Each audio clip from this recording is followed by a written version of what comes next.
नमस्कार, माझे नाव प्रांजली प्रदीप साळुंखे।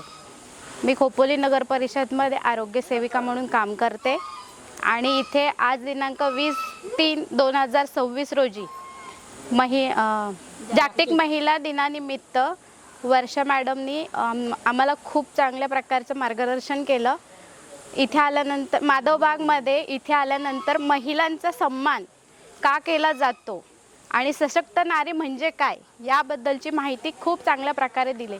यामध्ये महिला काय करतात स्वतःला कधी जाणवत नाही, पण असा कधीतरी कुठेतरी सत्कार होतो। वर्षा मॅडमनी हे आम्हाला जाणीव करून दिली आहे आणि माधवबागमध्ये प्रत्येक जण कुठल्या आजाराने काय त्रस्त असतो आणि इथे आल्यानंतर त्यांना मानसिक स्थिती समाधान इथे मिळतो आणि आम्हाला खूप छान वाटले। आणि श्रद्धा मॅडमने आम्हाला खूप चांगलं काउन्सिलिंग केलं। त्यामध्ये नगरपालिकेच्या वानखेडे मॅडम पण इथे उपस्थित होत्या आणि महिलांचे जे आजार असतात त्याबद्दलही आम्हाला खूप चांगल्या प्रकारे माहिती दिली। त्यामुळे धन्यवाद।